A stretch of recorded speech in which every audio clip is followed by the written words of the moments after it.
Cosa Vostra. J'ai eu de la chance de croiser un ami en 2016, donc assez tôt, en avril, qui me parle de la vague du Amazon Selling. Donc il me dit, regarde sur Amazon, c'est intéressant, tu te formes sur les tutoriels américains, tu peux te jouer de l'algorithme pour tenter de positionner tes produits en numéro 1 de leur catégorie. Bon, là il me dit ça, je me dis là il y a peut-être un truc à faire. Je m'achète un petit SaaS, je loue un petit SaaS de tracking pour regarder les différentes niches sur Amazon. Et là je me dis, bon, alignement des planètes. T'as une idée, t'as un canal de distrib, les produits sont ultra vieillots sur Amazon, faut y aller. Et donc c'est à partir de ce moment-là que j'ai décidé de consacrer ma vie à ça. Donc Amazon a été un tremplin professionnel pour nous.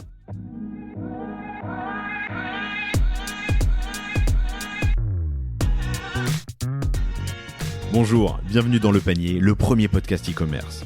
Mes invités cartonnent et me livrent leurs secrets de réussite et les problèmes qu'ils ont rencontrés pour qu'on puisse, ensemble, apprendre à vendre mieux et plus.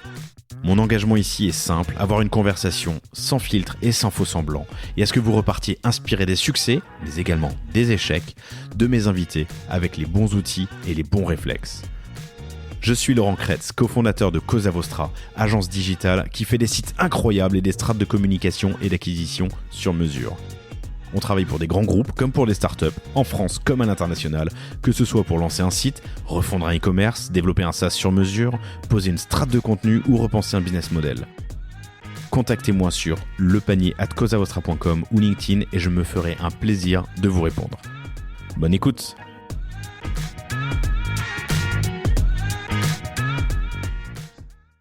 Bonjour à tous, très heureux de vous retrouver aujourd'hui pour ce nouvel épisode du Panier. J'ai le grand plaisir de recevoir Édouard Fornas. Salut Édouard, ça va ? Salut Laurent, écoute, c'est un honneur d'être invité. C'est un plaisir de te recevoir. Édouard qui est le fondateur de Nutri & Co, voilà. qui formule et vend des compléments alimentaires avec une belle mission dont tu vas nous parler dans un instant. Ouais, c'est ça. C'est une boîte que tu as fondée, puis tu as été rejoint par un associé, mais que tu as créé en 2017. C'est ça. Ça va faire 8 ans, c'est ça ? 7-8 ans. Ouais, ça fait un peu moins, je crois.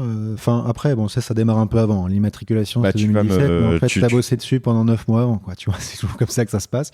Donc ouais, globalement, ça fait 7 ans, je crois que je suis dessus. 7 ans et demi, je crois que je suis dessus. Tu vas me raconter cette genèse.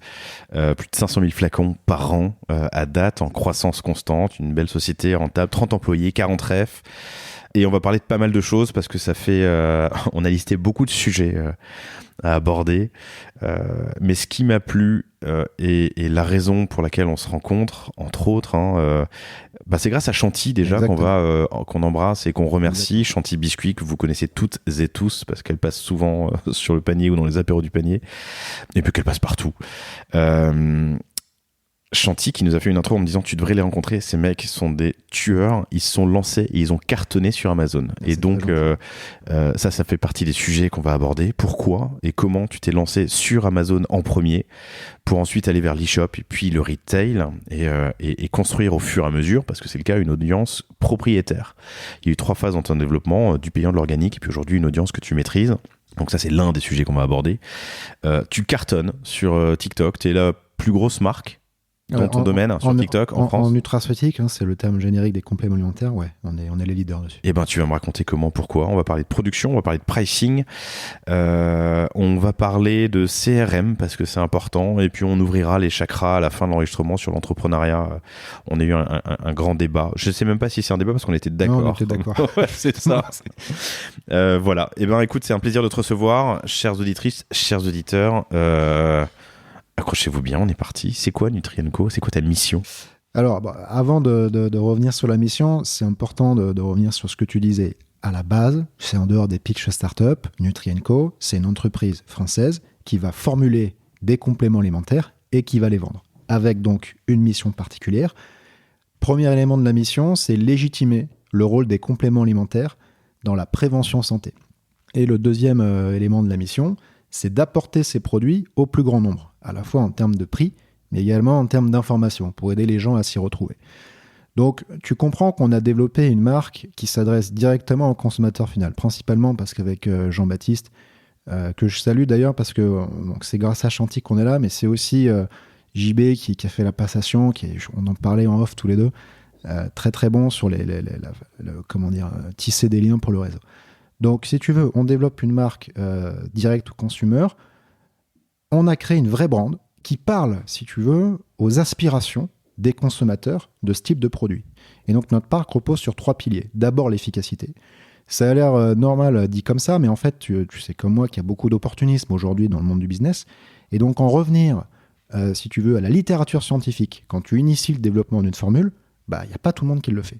Deuxième élément, c'est incarner une marque préceptrice. Globalement, c'est éduquer le consommateur qui aujourd'hui désire s'inscrire dans une logique préventive plus que curative. Et il faut être capable de lui apporter un package d'informations globales à des niveaux, si tu veux, de différents, parce que tu vas avoir des experts et tu as des néophytes. Il faut être capable de parler à tout ça. Et on est capable de les accompagner très loin, puisque on a digitalisé nos packaging, on en reparlera tout à l'heure, pour avoir vraiment un package clé en main et dans la poche. Et troisième élément de la marque, c'est l'esthétisme. Aujourd'hui, c'est très important d'être fier de ce qu'on consomme. Or, le marché des compléments alimentaires était un peu poussiéreux. Déjà, la sémantique était un peu à l'ancienne. Compléments alimentaires, cachets, piluliers, tout se rapportait à l'univers de la curation. Et aujourd'hui, il est plus valorisant, il n'est pas valorisant, si tu veux, de se soigner via la curation. Personne va être fier de dire « j'ai pris des antibiotiques pour me soigner ». C'est plutôt « t'as échoué ». Donc nous, on a développé toute une sémantique et une esthétique aussi, qui va se rapprocher plutôt de l'univers de la cosmétique, tu vois, des beaux flacons, etc. Et également des mots qui sont un peu plus tendance. Donc on a été chercher le terme de nutraceutique, qui est le nom générique de notre industrie, au même titre que cosmétique. Et on a pris le diminutif, Nutra, tu vois, qui est plus court. Nutraceutique, je l'avais pas. C'est la contraction. Généralement défini comme toute substance considérée comme un aliment, une partie d'un aliment, une vitamine, un minéral ou une plante qui offre des avantages pour la santé. En fait, c'est la contraction de nutrition et de pharmaceutique. Ok, voilà, nutraceutique. Et globalement, ce sont des produits de santé naturelle à vocation plutôt préventive. Voilà. Et donc, tout ce travail sur l'esthétisme est quelque chose d'important, parce qu'aujourd'hui, on a besoin d'être fier de ce qu'on consomme. On aime en parler. Et donc, si nos clients peuvent glisser une petite story au passage, on est content. Donc voilà ce qu'est Nutri & Co. Cool. Pourquoi ? Alors toi, tu viens du monde de la... En 2 secondes, j'étais dans le monde de la finance. De la finance. Une petite... tu connaissais pas le monde de la startup. Comment tu t'es formé d'ailleurs au monde de la startup, de la tech ? Alors, en fait, dans l'entrepreneuriat, tu as plusieurs cultures. Moi, je te donne un peu ma vision des choses. Pour moi, tu as 3 cultures. Tu as la culture startup, qui est, si tu veux, une culture issue un peu des grandes écoles, importée de la Silicon Valley, etc., très médiatisée. Ensuite, tu as la culture des entrepreneurs du net. Tu sais, la symbolique, c'est de 0 à 1 million en un an, comment j'ai fait, YouTube, voilà, tu vois le nez. Voilà. Et tu as une troisième culture, c'est la culture provinciale. C'est le passionné, ou alors c'est le mec qui a développé son usine de tuileries, tu vois. Bon, dans la start-up, tu croises rarement des mecs qui se lancent dans la tuile. Mais pourtant, il y a des entrepreneurs de la tuile. Et il y en a sur le panier, il y en a plusieurs qui sont venus, et je trouve ça passionnant chaque fois.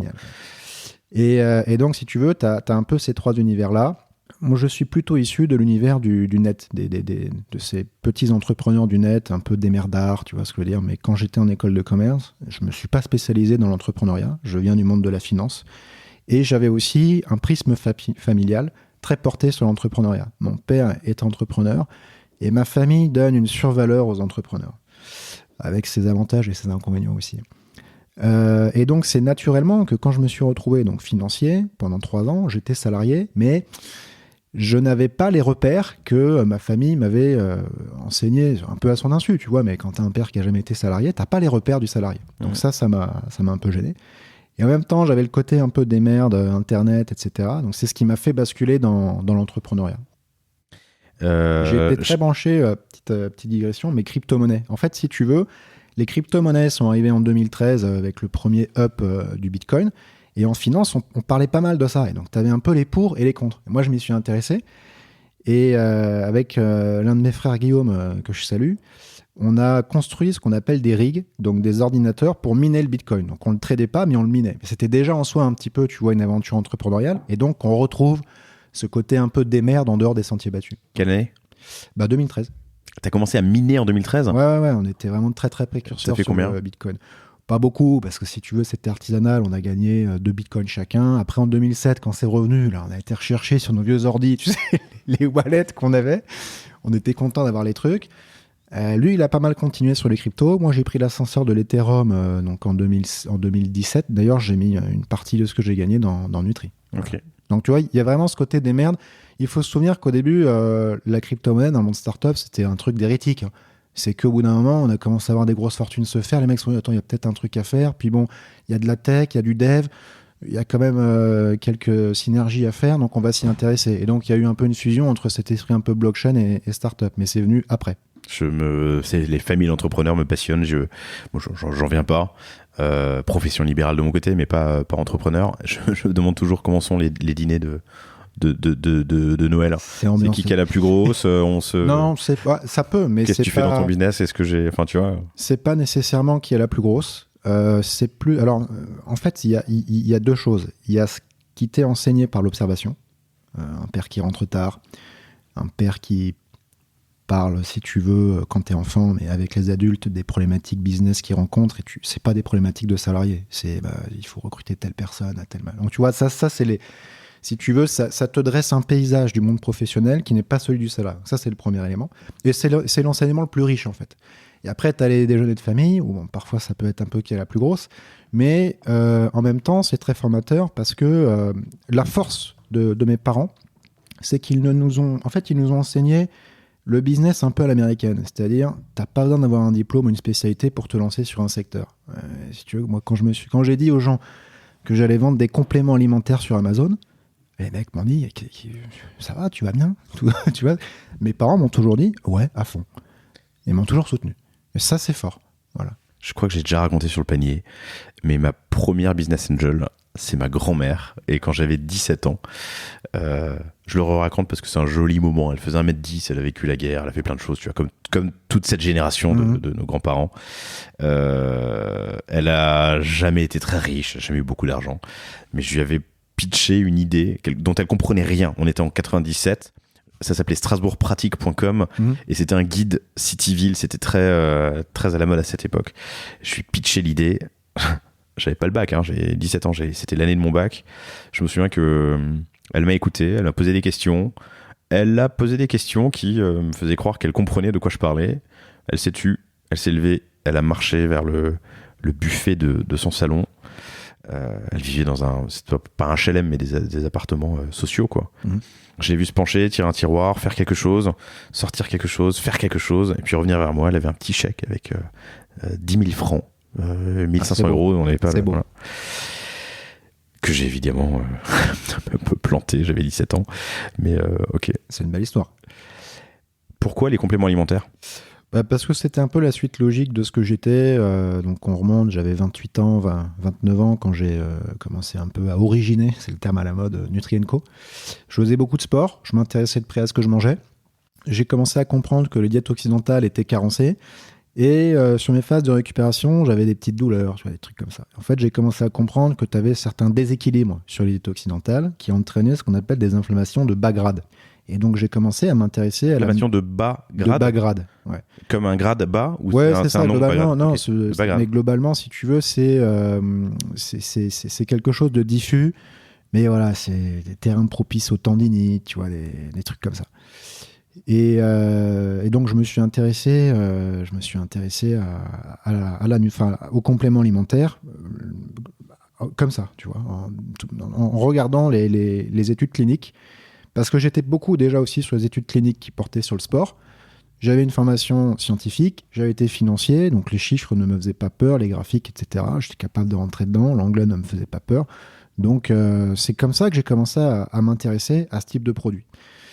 Et en fait, sur le marché, j'ai pas trouvé de marque qui réponde à mes aspirations. Pourquoi ? Parce que inconsciemment, je l'avais pas mentalisé comme ça à cette époque, hein, mais inconsciemment, je m'inscrivais dans une démarche préventive. Or, la plupart des marques de compléments alimentaires marketent leurs produits dans une visée curative, pour copier les médicaments. Ça s'explique principalement par le fait que pendant longtemps, ça a été un marché dominé par ces canaux de distribution, et notamment la pharma, qui domine à 50-60%. Et donc, les marques faisaient des compléments pour draguer le pharmacien. Alors, tu sais qu'en France, le mec, il est dépositaire de l'accès aux soins curatifs, il a fait 7-8 ans d'études. Tu peux pas lui vendre des poudres de palimpinpin. Donc, ils sont arrivés avec des espèces de noms de compléments alimentaires qui singeaient les médicaments, des espèces de brevets, des blisters un peu blanchâtres.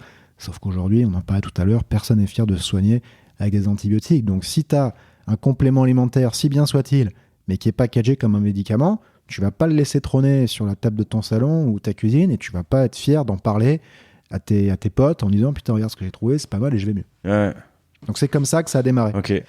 Sur le plan plus pratique, j'avais mis en exergue plusieurs problématiques. Le premier, c'était que tu avais un déficit d'information. L'information était très morcelée, très technique. Tout était fait pour que ce soit barbare et que ça t'effraie. Et que tu t'en remettes au pharmacien, à la blouse blanche.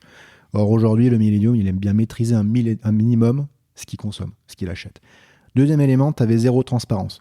Sur un marché où de prime abord, il y a quand même de la transformation. Donc, tu as envie de savoir d'où ça vient, tu as envie de savoir comment c'est transformé, etc. Troisième élément, tu avais des prix qui pouvaient varier du simple au quintuple d'un circuit de distribution à un autre. Donc à qui faire confiance, qui t'arnaque, c'était compliqué. Et enfin, quatrièmement, il y avait un problème d'esthétique dont je te parle là, c'est-à-dire des blisters blanchâtres qui parlent à personne. T'es pas fier, t'as pas envie d'acheter ça, quoi. Voilà. Donc c'est ça où je me suis dit, bon, il y a un truc à faire. En quelques mots, comment est-ce que tu trouves comment est-ce que tu fais la formule? Comment est-ce que tu trouves un labo pour la production, des façonniers pour le... Ouais, alors les formules, ça c'était quand même un truc... à la base, je suis assez passionné de nutrition. Donc c'est des heures de lecture jusqu'à 3h du matin, tu vois, de littérature scientifique, également d'articles bien faits qu'on trouvait à l'époque sur Internet, parce que c'était moins assailli de SEO vulgaire et de contenu fleuve. Donc je me suis repéré comme ça. Donc ta formule, en fait, t'as un référentiel européen dans lequel tu as des actifs ou des ingrédients qui sont disponibles et tu te sers un peu dans ces tiroirs pour créer une formule et, si possible, en tirer des synergies et voilà, faire un truc sympa. Donc ça, c'est pour la partie formulation, en tout cas théorique. Après, il faut trouver ce qu'on appelle un façonnier. Bon, au début, tu sais même pas que ça s'appelle un façonnier. Donc, moi, j'ai tapé sur Google fabricant complément alimentaire. Voilà. Puis, alors, c'est là que le terme façonnier a commencé un peu à germer. Et donc, d'abord, tu vas page 60 de Google pour prendre un façonnier, si tu veux, qui a priori, si tu te plantes avec lui, c'est pas trop grave. Et tu tentes un premier call. Bonjour, j'aimerais fabriquer des compléments alimentaires sur telle formule que j'ai développée. Est-ce que c'est possible? Voilà, c'est comme ça que tu apprends. Mais t'as pas la formation, tu l'as fait valider un complément alimentaire, tu peux pas il y a un tamponnage ensuite, il y a qui valide. Alors encore une fois, les actifs sont déjà autorisés dans le référentiel européen. Donc c'est t'es pas un marabout qui arrive en disant je ramasse un truc dans la rue et je te le mets en gélule, c'est pas comme ça. Et après t'as également un dépôt, à l'époque à la DGCCRF, désormais à la DGAL, de ton étiquette. Et donc là ils vérifient tous les mecs. Et ils sont de plus en plus stricts. Et donc ça peut être par exemple, ils vont te demander une étude sur les alcaloïdes de tel ingrédient. Direction générale de l'alimentation, DGAL, voilà, c'est ça. Ok. Pour s'assurer ministère de l'Agriculture. Voilà, pour s'assurer que la teneur en alcaloïdes ne dépasse pas les seuils. Voilà. Bon, puis si tu veux, tes façonniers, ils sont tous normés ISO 22000. Ils suivent le protocole HACCP, donc ils font des prélèvements à plusieurs moments, si tu veux, de la chaîne de production pour s'assurer que tu n'as pas de problématique de métaux lourds, de contamination, voilà, tout ça. Donc ok pour les façonniers, ok pour les labos, il faut une étiquette, il faut un produit. Voilà, c'est ça, exactement. Donc c'est là que j'ai rencontré Jean-Baptiste. Jean-Baptiste, et tu as tout de suite eu cette approche très... la plateforme de marque et l'esthétisme, l'importance de l'esthétisme dans ton produit, dans ton produit. Oui, parce que j'ai tout de suite, on va dire parce qu'à partir de ce moment-là, il me rejoint. On a tout de suite voulu faire une marque qui parle aux consommateurs. Alors, ça a l'air un peu cucu dit comme ça, parce que c'est vu et revu, c'est dans l'univers startup, mais on l'a pas usurpé. Nous. Là, pour le coup, c'était vrai. On a d'abord fait des produits pour nous et pour nos proches. Donc, c'est comme ça que ça s'est fait. Et je l'ai rencontré parce que forcément, je te le disais, il y avait un problème d'esthétisme. Donc, je cherchais à faire du beau. Et dans mon cercle d'amis, j'avais des potes qui connaissaient JB et qui m'ont dit écoute, va le voir, le mec est un bon designer, etc. Il va t'aider. Et donc je débarquais chez lui avec mon ordi, j'ai commencé à lui expliquer un peu les machins, lui montrer quelques packaging, et puis on a commencé ensemble à travailler sur des étiquettes. Bon, d'abord, il intervenait un peu en prestat externe. Bon, il m'a jamais fait payer, je crois. Enfin, j'en suis même certain. C'était vraiment un peu au début la fleur au fusil. Et puis assez rapidement, il m'a fait un petit appel du pied où il m'a expliqué que ça le bottait de venir me rejoindre. Et donc on a commencé à bosser ensemble en décembre 2016, je dis pas de bêtises. Et donc on a immatriculé ensemble en février 2017. Voilà. Cool. Et tu décides de vendre sur Amazon. C'est pas qu'on décide, c'est qu'il y a qui qu'on voulait de nous. C'est plutôt comme ça que ça s'est fait. En fait, je te le disais, c'est un marché qui est vraiment dominé par ces canaux de distribution. La pharma, c'est du retail. Bon, il te faut une force de vente. Il faut également une gamme à rallonge parce qu'il faut être visible dans les linéaires. Il faut des parcs de bagnoles et tout. Bon, C'est cash consumer, comme t'imagines, et c'est pas avec tes 32 000 euros où tu t'achètes à peine ton premier stock de magnésium que tu vas faire quelque chose. Donc déjà, le retail, c'était mort. Après, il reste les e-shops, mais bon, t'es bien placé pour le savoir. L'inertie à la rentabilité sur les e-shops est de plus en plus longue. On arrive quand même assez tard, on n'est pas du tout sur la première vague du début des années 2010, où tu peux être rentable, tu sais, dès le début, avec 3 pubs Facebook, un peu rigolotes. Ça commençait déjà un peu à se durcir. Et puis on écoutait quelques podcasts qui nous disaient, bon les mecs, c'est de plus en plus dur. Donc, je veux bien que tu creuses là. L'inertie à la rentabilité en D2C, donc sur votre propre site web, est de plus en plus longue. C'est ça. Alors, en fait, encore une fois, moi je te parle de ma position, avec l'expérience que j'ai. Oui, chaque verticale est unique, différente. Exactement. Ouais. Après, je pense qu'il y a quand même une généralité, on l'a vu, c'est qu'avec le nombre de chèques qui ont été faits à Facebook via les levées de fonds, il y a quand même pas mal de boîtes dans le digital qui ont beaucoup cramé ces dernières années. Donc je pense que sur ce paysage... Je décode ce que tu viens de dire qui est hyper important pour certains, mais en gros, il y a les incroyables levées de fonds des startups des 10 dernières années. Il y a une bonne partie de ces levées de fonds qui part en acquise. L'acquise, c'est quoi ? C'est AdWords ou Meta. Point. Ouais, donc, en gros, les levées de fonds financent le développement de Meta et Google. C'est un peu ce que tu dis, ce que beaucoup disent. C'est exactement ça. Merci. Et maintenant, Amazon Retail, toutes les options de promotion en retail média sur Amazon, pardon. Mais donc, tout ça pour dire que même si je parle avec une vision un peu subjective, je pense que le paysage un peu généraliste que je vais décrire du développement d'un site internet en France et pas trop loin de la réalité. Après, ça s'adapte d'une verticale à l'autre. Donc, pour moi, tu as 3 cycles pour développer ton e-shop. Si t'es pas, comme on a discuté un petit peu avant, soit un influenceur, soit un génie. Premier élément, il faut ramener du trafic. Le trafic, tu as globalement 2 façons de le ramener. C'est soit via le SEO, mais le SEO, ça prend quand même du temps. Donc, tu as cette fameuse inertie. Soit par Google ou Meta. Donc au début, tu vas payer Google et Meta pour ramener du trafic. On sait que la publicité sur Internet est un phénomène d'enchère. On sait également qu'avec notamment l'arrivée de Shopify, on va dire la généralisation de Shopify, il n'y a pas de barrière à l'entrée sur le digital. Donc tu as beaucoup de nouveaux acteurs qui rentrent sans arrêt.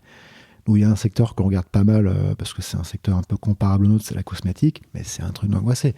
Il y a une nouvelle marque tous les jours sur ce marché. Nous, c'est une toutes les semaines à peu près. Tu vois, c'est à peu près ça. J'ai pas osé te le dire en intro, mais c'est vrai que sur les compléments alimentaires, il y a du monde. Et c'est un plus produit que tu peux rajouter assez facilement à ton... Il y a énormément de monde.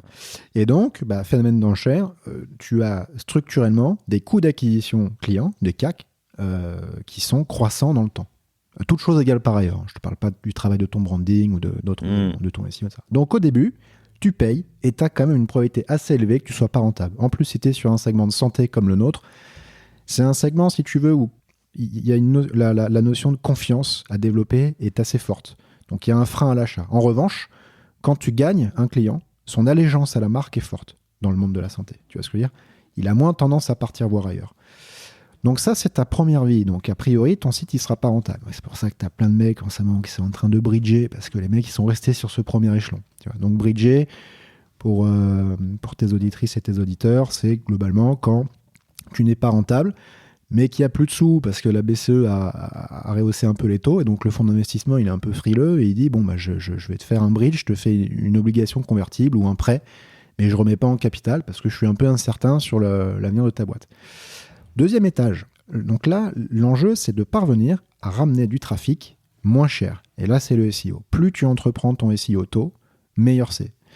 Encore une fois, moi, je parle de ma position. Je suis sur un secteur où le SEO compte beaucoup. Et il y a des secteurs où le SEO compte moins. Si tu as un produit très innovant et qui n'est pas connu, si tu veux, du commun des mortels, le SEO a moins de valeur. Tu vois ce que je veux dire ? Attends, un produit très connu, mais non, justement, pas connu. Un produit pas connu, pardon, produit pas connu, mais innovant. Voilà. Il y a quand même de l'évangélisation à faire sur les. Enfin, tu vois, je pense que le SEO peut avoir de l'importance. Il peut avoir de l'importance, mais si tu veux, le SEO, nous, c'est les mecs qui viennent poser des questions. J'ai mal au genou, complément. Tu vois, et boum, là, ils tombent sur nos trucs. Alors que tu prends par exemple Red Bull. Bon, Red Bull, il a créé son besoin. Nous, le besoin, il était déjà là, en fait, un peu quelque part. Donc, c'est pour ça que je te dis, je parle de ma position, que c'est une vision qui n'est pas universelle. Je fais une aparté un quart de seconde, mais tu t'as dit un truc hyper important et je le dis à tous les clients, les copains qui se lancent. Le SEO, faut commencer ultra tôt. Très tôt. Faut commencer avant même le lancement. Enfin, le plus vite t'as commencé, mieux c'est, parce que ça paiera un jour. Mais ça prend du temps. C'est vraiment un sujet sur lequel tu peux investir beaucoup, mais ça prend du temps. Ça prendra du temps. Donc commencer vite. Exactement. Et donc une fois que tu as développé ce deuxième étage du SEO, donc en fait si tu prends le funnel d'acquisition, ton funnel d'acquisition, il a 3 étages. Globalement, tu as le premier étage, c'est susciter l'intérêt. C'est globalement de taper sur l'épaule du mec en disant « Regarde, j'existe ». C'est pas forcément de le convertir, mais bon, c'est l'étage le plus cher. Une fois qu'il est venu sur ton site, tu es sur le deuxième étage. Il te connaît déjà. C'est ce qu'on appelle le retargeting.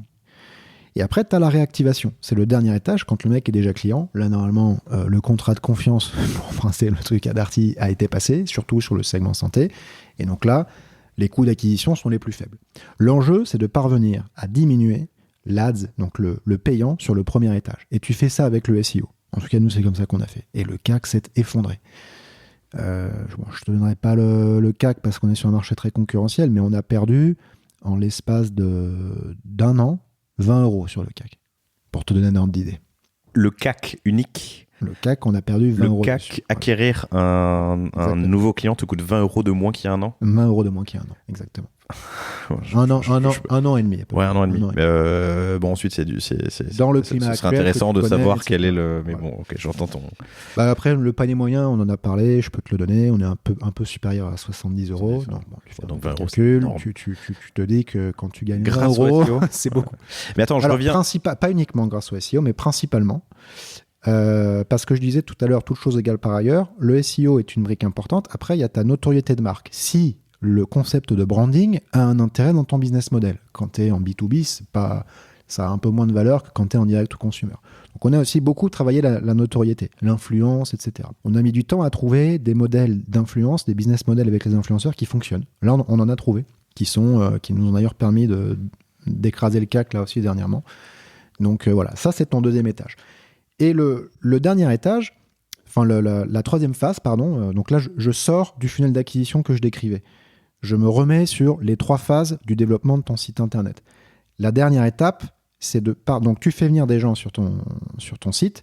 D'abord tu payes, ensuite tu payes plus ou moins. Mais après, il faut les capter. C'est-à-dire que globalement, il faut, comme tu le disais en introduction, te fabriquer une audience propriétaire. Développer globalement ta base de données d'opt-in. Les gens que tu peux travailler avec tes newsletters, etc. Et je pense qu'aujourd'hui, l'enjeu, il est là. C'est le plus important. Et donc là, nous, on rentre un peu sur ce cycle-là. Mais alors, tu me fais un teaser ou un aperçu d'ensemble de la conversation qu'on va avoir. Moi, je reviens tout au début. Pourquoi se lancer sur Amazon ? Donc, ton élément de réponse, c'est trop d'inertie. C'est vrai que tu me poses à la renta sur ton site web. Exactement. Et donc, en fait. Pardon, et tu m'as dit aussi une gamme pas assez profonde pour aller par main. Mais pas assez de cash, pas assez de moyens pour démarrer. Ok. Mais donc, Amazon est le chemin le plus direct, le plus évident. De nous. J'ai eu de la chance de croiser un ami en 2016, donc assez tôt, en avril, qui me parle de la vague du Amazon Selling. Ce pote a positionné des produits, je le salue, il se reconnaîtra peut-être. On dit pas qui c'est ? Si, c'est Jean Vaca, voilà, créateur de l'Institut Kataros. Très bon entrepreneur, entrepreneur de la culture du net, justement. Et si tu veux, donc il me dit, ouais, en fait, regarde sur Amazon, c'est intéressant, tu te formes sur les tutoriels américains, tu peux jouer de l'algorithme pour tenter de positionner tes produits en numéro 1 de leur catégorie. Bon, là, il me dit ça, je me dis, là, il y a peut-être un truc à faire. Je m'achète un petit SaaS, je loue un petit SaaS de tracking pour regarder les différentes niches sur Amazon. Et là, je me dis, bon, alignement des planètes. T'as une idée, t'as un canal de distrib, les produits sont ultra vieillots sur Amazon, faut y aller. Et donc, c'est à partir de ce moment-là que j'ai décidé de consacrer ma vie à ça. Et c'est marrant parce que tu parlais de ta grand-mère. Le jour où je me suis dit, ok, Edouard, là maintenant, tu y vas à fond, c'était chez ma grand-mère aussi. Tu vois, c'est drôle. Chez ma grand-mère paternelle, je m'en souviens. Je t'ai passé la voir, si tu veux, 3-4 jours. Donc, moi, je suis originaire du Sud, mais à l'époque, j'habitais à Paris. Et chez elle. Et donc, pareil, je lui ai pitché tout comme toi, tu vois. Donc, c'était sans doute encore moins abouti que toi, parce que c'était vraiment le début. Mais là, vraiment, je me souviens, tu sais, c'était dans la nuit, c'est 3h du mat, t'es obnubilé par ton SaaS, tu regardes toutes les niches, t'as ton idée, t'as les yeux injectés de sein, tu dis, putain, ça y est, j'ai un truc, je le sens, ça va le faire. Voilà, tu vois, cette espèce d'euphorie, et c'est à partir de là que je me suis dit, on y va à fond. Donc Amazon a été un tremplin professionnel pour nous. La plateforme, enfin la marketplace, n'était pas aussi mature que ce qu'elle est aujourd'hui. Oui, et tu pouvais encore... Enfin, percer avec des moyens modestes. Exactement, tu l'as bien dit, percer avec des moyens modestes et sans trop dépenser d'argent. Tu as une question quand même à ce moment-là. On parlait d'IAD et de l'épisode que j'enregistrais avec Déborah il y a quelques semaines, mais une question importante, c'est ton prix. Il y a des multiples à connaître qui changent d'une industrie à l'autre, mais on dit grosso modo 1 x 6 x 7 entre ton prix de revient hors taxe et ton prix de TTC. Ouais, c'est ça. Comment tu calcules comment tu te positionnes sur le prix à ce moment-là et comment tu gères ça via Amazon Ouais, c'est une très bonne question. En fait, dans ce podcast que j'ai écouté, tu faisais une remarque que je trouvais très pertinente. Et ça, c'est quelque chose qu'il faut dire aux entrepreneurs pour que très tôt, en fait, ils aient une politique de pricing qui soit cohérente en fonction de la vision de là où ils veulent mener leur boîte. Notamment s'ils veulent s'insérer sur le retail. Parce que les coefs en retail sont plus élevés que sur le digital. Même si, d'après moi, le digital converge vers le retail par le fait qu'il est de plus en plus difficile de rentabiliser un business avec des prix inférieurs au retail en fait sur le digital. Mais il y a quand même encore un écart aujourd'hui. Nous, au début, comme on était dans une approche, tu sais, ultra focus consumer, on fait des produits pour nous. Bon, à l'époque, je viens pas d'une famille, je viens plutôt d'une famille aisée. Mais mes parents, m'ont transmis un peu la valeur de l'argent et des choses. Donc avec JB au début, on se payait pas, c'était un peu dur, quoi, tu vois. Donc en fait, on a été vachement influencé par ça. Et au début, je me souviens, notre premier produit, on le vendait au prix auquel on le vend en B2B aujourd'hui, en B2C, tu vois ce que je veux dire. Et petit à petit, on a rehaussé. Déjà, parce qu'il y avait ce problème de CAC, donc le coût d'acquisition croissant sur le digital, mais surtout parce qu'on s'est développé en omnicanalité. On avait eu un appel d'air du retail, du brick and mortar, et des magasins physiques. Et donc, on a été contraint de s'aligner sur le retail, qui sont les coefs les plus élevés. Alors nous, c'est pas x6 parce qu'on a une TVA qui est un peu inférieure. On a une TVA à 5,5 quand oui, la plupart sont sur 20. Bon, t'as un x5 globalement, ouais, les gens sont entre 3, 8 et 5. Quoi. Voilà, okay. C'est ça. Bon, après, t'as les trucs ultra premium, tu peux trouver du x10 aussi, hein, tu vois. Mais bon. Et c'est quoi les clés de ton succès sur Amazon à ce moment-là, au lancement? C'était quoi le SaaS d'ailleurs que tu utilisais à l'époque? Ça s'appelait AMZ Shark. Ok. Voilà. Il y en a plein qui existent aujourd'hui, hein, mais... Ouais, il y en a beaucoup qui existent. Le meilleur, enfin en tout cas ce qu'on trouve le plus pertinent à notre échelle, parce qu'on n'a pas beaucoup de références, nous. Enfin, on en a beaucoup, mais face à des mastodontes comme L'Oréal, etc., c'est pas adapté. C'est un SaaS qui s'appelle Helium 10. Oui, bien sûr. Voilà, qui est très bien. Ouais. Et l'autre partie de ta question, c'était quoi, tu me disais? Les clés de ton succès sur Amazon lors de ce lancement? On va pas tout donner, parce qu'elles sont encore un peu en jeu aujourd'hui. Mais globalement, il y avait un très gros travail SEO. Donc ça se passe beaucoup sur Amazon. Voilà, ouais. Les mots-clés, beaucoup. Les visuels. Voilà, c'est principalement là-dessus que ça se passe. Hein. C'est mots-clés, visuels. Et alors, fast forward 7 ans plus tard, le poids d'Amazon dans ta distrib? Il a baissé parce qu'en fait, quand on a fait notre levée de fonds en 2019-2020, là, l'objectif était de réduire la dépendance à Amazon, de réduire la dépendance à Bezos parce que on avait très peur, si tu veux, d'être cloisonné dans l'univers Amazon. On voyait d'ailleurs des marques qui souffraient, tu vois, qui n'avaient pas développé de branding. Alors j'utilise volontairement ce terme anglais parce que je trouve qu'en français, il n'y a pas de terme pour véritablement comment dire. Le branding, c'est plus que la marque en français, tu vois.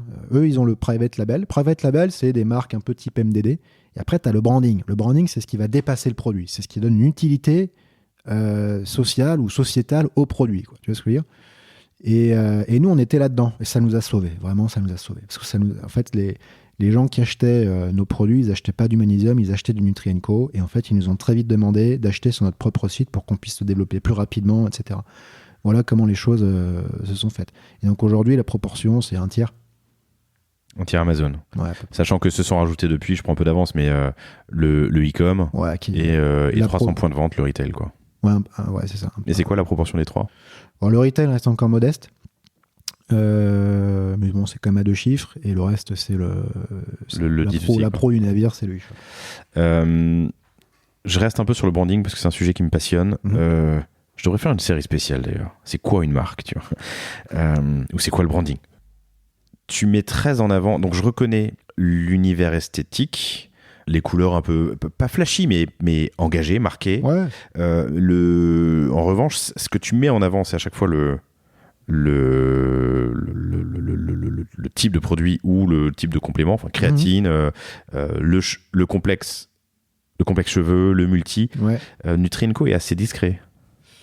Oui, elle est assez discrète, mais pour autant, en fait, elle est très identifiable par la forme en V de l'étiquette qu'on doit à Jean-Baptiste, qui est un invariant chez Nutri, qu'on retrouve dans pas mal d'éléments et qui font la marque. Et après, tu sais, la marque, c'est pas forcément son nom qui doit flasher partout, hein. Louis Vuitton, parfois, ils font des logos qui sont petits, et pour autant, tu vois la qualité, tu te dis, bon, c'est top niveau. Donc, je pense tu vois la qualité. Là, on est sur Amazon, je vois pas. Je vois, si tu vois une liste de produits. Tu vois quand même la qualité, parce que tu vois que le flacon a quand même un peu plus de gueule que la moyenne des autres flacons. Et puis quand tu lis, en fait, tu te dis, ok, les mecs vont un peu plus loin que ça guérit de tout et rembourser si insatisfait. Tu vois ce que je veux dire? Donc il y a cette démarche-là. Je pense qu'il faut, encore une fois, c'est toujours difficile d'appréhender des produits si tu te mets pas dans le parcours d'achat. Tu vois ce que je veux dire? J'ai tendance d'ailleurs à dire souvent à mon équipe, mettez-vous à la place du conso. Si vous ne vous mettez pas à la place du conso, vous ne pouvez pas comprendre. Et tu vois, souvent au début de Nutri, quand j'étais parfois reçu dans certains podcasts ou qu'on vient intervenir des conseils, les gens nous disaient, quand on arrive sur votre site, on ne comprend pas vraiment à quoi ça sert. Oui, parce qu'en réalité, ce qu'il faut savoir, c'est que Nutri&Co a deux grandes typologies de produits. On a ce qu'on appelle les commodités et on a ce qu'on appelle les formules de spécialité. Donc le complexe cheveux, c'est une formule de spécialité. Le magnésium, c'est une commodité. Et donc en réalité, quand tu arrives sur notre site et que tu sais que tu veux du magnésium, parce que tu as déjà vu sur Google que c'est bon pour le stress, tu n'as pas besoin qu'on te rappelle à quoi ça sert le magnésium. En revanche, ce que tu as besoin de savoir, c'est pourquoi le magnésium Nutri&Co est plus intéressant que celui du voisin.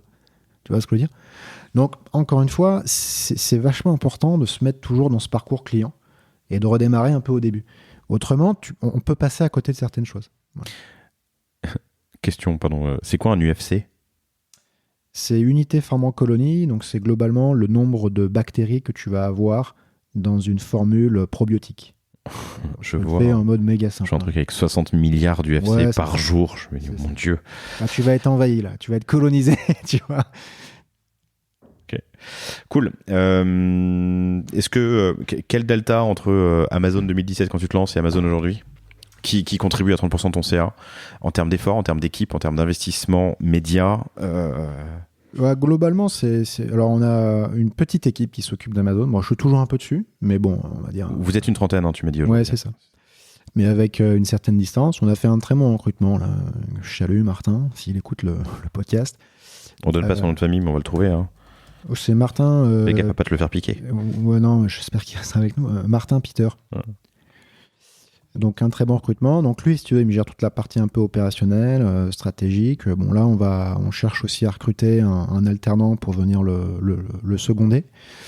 Le payant sur Amazon a pris un peu de poids, mais si tu veux, étant donné qu'on a aussi augmenté nos prix depuis 2017, j'ai une proportion de génération de marge contributive, c'est globalement un peu stable, quoi, tu vois ce que je veux dire. Voilà. Mais on est quand même en croissance, et ça reste un des piliers de générateur de chiffre d'affaires chez Nutri. Voilà. Okay. On aime bien Amazon. En plus, tu veux, c'est un peu notre marque de fabrique, tu vois, Amazon. Il n'y en a pas beaucoup qui ont percé avec Amazon. Voilà. En 2020, 3 ans après ton lancement, tu marches déjà bien. On peut voir les chiffres sur Paper, c'était déjà à quelques millions d'euros de CA. Tu lèves 4 millions d'euros. C'est ça. Pourquoi ? Tu me l'as dit tout à l'heure, hein, déjà, mais t'as franchi en partie de... En tout cas, En fait, on s'est posé la question. Tu sais, mettre plus d'œufs dans ton panier ou c'était un peu plus de panier pour tes œufs. Ouais. C'était un peu l'époque, tu sais, où il y avait un grand débat sur les pros pour les levées de fonds et les contres. Donc en fait, tu sais, quand tu avais une boîte de services invalorisable, tu balançais des articles sur Medium en disant « Ah bah, les levées de fonds ». Et quand tu étais Anthony Bourbon, tu disais « Vive les levées de fonds ». J'aime beaucoup Anthony Bourbon, je dis pas. Mais en fait, nous, on a essayé de sortir un peu de ce prisme, de se dire lever de l'argent pour lever. Finalement, est-ce que c'est vraiment utile de faire une levée de fonds pour nous ? La réponse a été oui, tout simplement parce qu'on est sur un marché où il y avait très peu de barrières à l'entrée. Et il fallait aller vite. Et il fallait aussi qu'on sorte d'Amazon. Et ça demandait des moyens. Donc on est monté à Paris, on a pris un lever, Smart Entrepreneur. Donc c'est des mecs du Sud parce qu'on est un peu chauvin, mais ils sont très bons. D'ailleurs, c'est pas que des mecs du Sud, hein, je te dis une bêtise. L'un des fondateurs est résident donc, dans le Sud, près de nous, mais ils ont des antennes partout, dont à Paris. 26 avenue de l'Opéra, Smart Entrepreneurs Partners. C'est ça. Okay. Et nous, c'était Jérôme Cornebis, que je salue, qui est devenu un ami depuis. Et en plus, il aime bien le rugby, donc on était tous les deux à pleurer l'autre jour, là, c'était un peu dur. Mais bon, autre sujet. On était beaucoup à pleurer. Donc on est monté avec eux à Paris, puis on a fait un roadshow, et puis bon, on a sonné 2-3 fonds, et on a commencé à discuter un peu plus avec certains. Et puis il y en a un qui nous a bien plu, c'est Créadev, donc l'un des fonds de la famille Mullier, qui a investi chez nous. Voilà. Ce qu'on a bien aimé avec eux, c'est qu'ils sortaient un peu des pures métriques de traction. Et ils ont valorisé plusieurs éléments que d'autres fonds n'ont pas fait. Ils ont valorisé les formules. En prenant une sorte d'expert, tu sais, d'analyse un peu des formules pour voir si on vendait un peu des trucs de marabout ou si c'était quand même un peu sérieux. Donc ça nous a plu. Il y a différence entre valoriser et analyser. Ils ont pu donner une valeur aux formules que vous avez créées. Disons que si tu veux, ils se sont dit... C'est une due deal, quoi. On va miser sur eux, parce que... Oui, mais ils l'ont fait avant la due deal. Tu vois ce que je veux dire ? Avant la due deal, ils sont allés voir vos formules pour voir si c'était pas du vent, quoi, de la flûte. Okay. Ensuite, ils ont fait un énorme audit RH en amont pour voir si les bonhommes étaient les bons. Alors, intéressant, c'est quoi l'audit RH ? Ils font faire des tests, assess first, ils font des entretiens, ils font... Ouais, ils t'amènent une psychologue qui te cuisine pour objectif de te faire parler, quoi. Tu vois. Chacun des collaborateurs, toi, les éléments clés. Les éléments clés, ils se prennent vraiment un entretien de 2 heures dans la tête, tu vois. On était 5. C'est hyper intéressant. Ouais. Et je pense qu'ils ont misé sur une équipe plus que sur des métriques. Alors on dit souvent, hein, oui, dans le early stage, il faut miser sur les hommes, etc. Ouais, mais sauf que quand tu discutes avec les fonds, il y en a quand même pas mal qui s'arrêtent sur ta top line et sur tes chiffres et qui vont pas voir plus loin. En 2019, tu fais quand même 2,7 millions, hein, c'est plus... Non, c'est plus... Non, mais il y a une belle traction, etc. Ouais. Mais il n'y a pas que l'équipe qui compte, je veux dire. Y a... Sur un PowerPoint, oui. Ouais, il y a d'autres boîtes qui fonctionnent bien. Enfin, en tout cas, on a des métriques qui sont sympas. On est quand même les premiers à lever sur cette industrie, dans le milieu startup. Donc on a un peu cette prime de nouveauté. Mais voilà, donc ils ont valorisé des éléments que d'autres fonds n'ont pas regardé et ça m'a plu, ça. Voilà, je me suis senti... Et si, troisième élément, les mecs étaient evergreen, donc fonds persistants. Pour un entrepreneur, c'est assez rassurant. Parce que j'avais pas du tout, si tu veux, pour objectif de faire, tu sais, un coup à 3 ans ou à 4 ans et sortir avec le fonds qui m'avait aidé à faire un levier pour aller vendre à un Indus. C'était pas l'objectif. Et donc un fonds persistant, je m'étais dit, bon, les mecs vont nous aider, ils ont vraiment une vision long terme avec nous, c'est sympa, et voilà. Donc c'est ces 3 éléments qui ont fait la différence. En plus des métriques, c'est des autres éléments classiques. C'est un fonds assez incroyable, Créadev. On avait parlé avec eux à une époque pour les accompagner en tant que... Moi, avec ma casquette Cosa Vostra, pardon. Sur différents sujets. Ça t'a pris combien de temps ? Ça prend du temps parce que entre les premiers... Alors, déjà, entre la réflexion, le moment où on se dit bon, peut-être qu'on va lever, c'est la première fois qu'on parle de ça, et le moment où tu fais ton closing, il y a 1 an qui se passe à peu près. Mais on va dire que le moment où on a commencé à sortir la grosse artillerie, donc avant l'été, on a fait, tu sais, toutes les présentations, les decks, les BP, tous ces trucs-là. Et ensuite, en septembre, à la reprise post-période estivale, là, on a attaqué. Et on a signé une LOI fin octobre, je crois, ou fin novembre, je sais plus. Et après, on a eu les due deals. Alors là, pour le coup, les fonds persistants, les due deals, c'est costaud quand même. C'est vrai ? Ouais, là, c'était costaud. Cool. Donc 4 millions d'euros, t'as pas relevé depuis. Tu gagnais de l'argent avant, on voit sur Papers. Ensuite, t'as investi. Aujourd'hui, t'es à nouveau rentable ? On est rentable, ouais. Ok, cool. Ce qui a changé aussi, donc accélération rapide, on est en 2023, on l'a abordé déjà, mais tu es toujours sur Amazon, tu as ouvert ton site depuis, et tu es disponible dans plus de 300 points de vente, dans 320 points de vente à date. Ouais, à peu près. Ouais. Quel type de point de vente ? Alors on a le cœur du réacteur, c'est les pharmacies, notamment des pharmacies de taille intermédiaire, parce que les grosses, c'est de la GMS, c'est moins intéressant. Et on est également présent chez des indépendants, donc on va avoir des arboristeries, on peut avoir des salles de sport indépendantes, et on est présent également dans à peu près 80 décathlons. Voilà. Ok, comment t'es rentré chez Decat ? Ah bah, Créadev ? Alors oui et non, parce que... Pardon, Créadev, c'est la famille Mullier, c'est Decathlon. C'est pas comme ça que ça s'est fait. Même si je pense qu'ils ont dû envoyer des mails de leur côté. Hein. Mais en réalité, comment ça s'est passé ? On avait une vendeuse du Décathlon Valence qui est rentrée en contact avec nous et qui nous a dit « Je suis consommatrice d'un de vos produits depuis 2018 ». Et j'aimerais bien les proposer chez Decathlon. Et on nous donne en fait cette marge de manœuvre. Donc, est-ce que vous pouvez venir me former? Et donc là, on a dit, bah, ok, génial. Ça, c'est les plus belles histoires. Quand tu as l'appel d'air comme ça, c'est magnifique. Donc, on y a été. La nana a cartonné. Donc là, si tu veux, tu as la centrale qui a vu les chiffres, qui nous a appelés en disant, bon, on va faire un test à l'échelle nationale. Donc là, on est rentré dans une quinzaine de Decathlon. Là, on t'a animé le truc bien comme il fallait. Ça l'a fait. Et donc, on est rentré à l'échelle nationale. Enfin, premier silo de l'échelle nationale. On est présent sur les gros Decathlon. Sachant que Decathlon a une stratégie wellness là, à 10 ans et ils cherchent un petit peu à se diversifier sur la partie nutrition, santé, etc. Voilà. Ok, intéressant, très cool. On le voit souvent ça dans le panier, hein. C'est des créateurs qui font des produits vraiment bien et entrepreneurs qui font des produits vraiment bien qui sont utilisés par une personne du bon marché ou de chez Decat ou de tel ou tel distributeur qui les appelle en disant j'aime bien vos produits. Ouais, c'est ça. Non mais... alors, c'est con à dire, mais je le dis suffisamment souvent, donc vous le savez, chers auditrices, chers auditeurs, le poids du hasard dans l'équation de la réussite et de la chance est important. Ok, 320 points de vente. Et les pharma c'est-à-dire comment vous êtes rentré? Comment ça marche? Comment pareil, tu alimentes ton réseau? Appel d'air aussi, appel d'air sur la pharma. Et puis en fait, on s'est rendu compte que les clients Nutri&Co avaient une volonté d'omnicanalité. En fait, c'est eux qui le demandaient. Ils disaient, mais est-ce que vous êtes présent en pharma? Ce serait pratique d'avoir les produits à côté parce que parfois, on ne peut pas attendre la livraison, on a besoin d'un truc rapide, etc. Voilà comment ça s'est fait aussi un petit peu. Et en fait, quand tu crées une marque direct consumer, tu es obligé d'être omnicanal. C'est obligatoire. Voilà. Donc, on ne s'est même pas posé la question. À un moment, on s'est dit, bon, faut y aller. D'ailleurs, c'était pas le meilleur moment. C'est le moment où ça cramait un peu.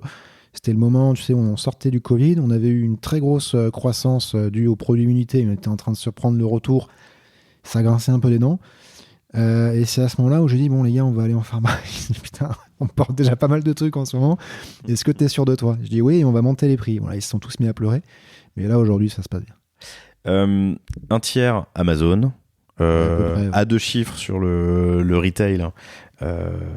Ouais, mais pas important. Et le principal en D2C, donc ça c'est la contribution OCA. Ouais. Et la contribution à la marge, ça respecte les mêmes ratios ou pas? Le retail, on finance le retail si tu veux avec les deux autres activités, mais ça cash burn pas un truc de dingue, quoi. Tu vois, ça doit être à 0, je pense. Tu vois, quelque chose comme donc ça. Tu ne perds pas d'argent sur le retail, mais tu n'en gagnes pas. Non, mais parce qu'en fait, si tu veux, le retail, après, c'est un peu compliqué. Parce que tu sais, quand tu ouvres un secteur, il n'est pas rentable. Donc, en fait, si tu veux, les autres secteurs qui, eux, sont rentables, financent ce secteur-là. Tu vois ce que je veux dire? Et on y va pas à pas sur le retail. On n'a pas 30 commerciaux qui arrosent la France. Et est-ce que tu vois une corrélation entre tes ventes en ligne dans un secteur et un secteur physique que tu ouvres, ou les ventes physiques d'un secteur versus les ventes en ligne? D'un point de vue géographique? Ouais. Oui et non, mais en fait, c'est tu ouvres Lyon, est-ce que tu vends plus en ligne, ou est-ce que, parce que tu vends beaucoup en ligne, tu ouvres Lyon? Ouais, c'est plutôt comme ça. C'est plutôt comme ça que tu... En fait, c'est surtout la publicité qui fait que sur Meta, etc., qui fait qu'à un moment donné, tu vois que ça ressort. Mais on fait pas... Nous, en fait, ce qu'on cible, on cible les centres urbains plus que les régions. Tu vois ce que je veux dire? Voilà, c'est plus ça qu'on va suivre. Donc, en fait, nos ventes sont très corrélées à la densité urbaine. Donc, bien sûr, Paris, c'est la Mecque. Voilà. Et après... Et tu le fais en direct? Tu fais avec des distributeurs, non, avec des agents? Très important, parce que si tu veux, on a des produits qui sont techniques, il faut qu'on les explique, et on est très axé sur la formation. Donc ça, c'est un point... On s'est posé la question, ça a été très dur, il y a beaucoup de débats au bord, d'un direct. Et finalement, on a décidé de l'internaliser. Ça coûte moins cher, dans le temps, hein, encore une fois. Ça prend peut-être un peu plus de temps, mais c'est beaucoup plus pérenne, parce que si tu veux, la problématique parfois des grosses accélérations en retail, c'est que tu as un effet de mode, mais si tu n'as pas de formation derrière sur des produits techniques comme Nutri&Co, tu as des dates de péremption, etc., ça peut très vite s'effondrer. Et moi, je voulais surtout éviter ça. Voilà.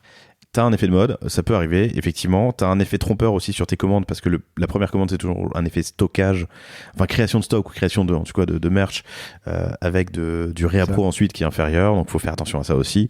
Et puis en termes de BFR, c'est compliqué, parce qu'effectivement, tu vas mettre d'un coup, je sais pas, tu ouvres 50 points de vente avec 50 refs par... Ouais, c'est vrai, sur le BFR, ça appuie un peu, mais bon, ouais. ça reste maîtrisable, parce que, comme je te disais, la proportion est encore réduite. Donc, contribution... à la marge, le retail c'est un peu particulier, et entre le D2C et Amazon, le D2C tu veux dire entre le e-shop et Amazon? Ouais, je vais pas te donner les chiffres, mais c'est je pense que c'est même, je crois, déjà le cas. le e-shop crache une marge contributive de l'espace et ça va continuer de s'améliorer, donc on est content. Okay. Voilà. Le problème d'Amazon, c'est que sur Amazon, tu fais de la croissance, mais à un moment, tu n'as plus vraiment de phénomène d'écrasement des coûts, tu vois ce que je veux dire ? Alors que sur ton e-shop, tu l'as. Voilà, ça, c'est quand même avantageux. Hyper intéressant. On a parlé produit, packaging, on a parlé du QR code et du côté très précepteur de la marque. Moi, j'aimerais parler de marketing maintenant et d'activation. Il y a eu 3 phases, tu me l'as dit, hein, le payant, l'organique et puis l'audience propriétaire qui est ton objectif. Tout ça, en fait, ça parle de CRM, c'est de comment tu acquiers de nouveaux utilisateurs, tu leur vends puis tu les fidélises pour les faire revenir. Hein, c'est les 3 étages dont tu parlais. Raconte-moi ton approche CRM. En ayant commencé par Amazon, c'est plus compliqué de faire du build-up sur ton... Alors, l'approche CRM, c'est un grand débat. Ce sera difficile de t'en parler. C'est tellement vague, qu'est-ce que tu veux savoir dessus ? Quelle est ta politique ? Quelles sont tes convictions ? À quel moment tu captes de la donnée quand tu actives ta base ? C'est assez large, je suis d'accord. Là, déjà, ce qu'il faut dire, c'est que sur le CRM, en fonction des verticales, les KPI sont totalement différents. Donc, moi, je vais te parler de notre secteur, mais c'est pas du tout applicable. Contrairement à la vision un peu généraliste que j'ai donnée tout à l'heure, c'est pas du tout applicable à toutes les verticales. Nous, le CRM, ça démarre en fait dès que tu arrives sur le e-shop, parce que c'est là où on essaye de capter du lead.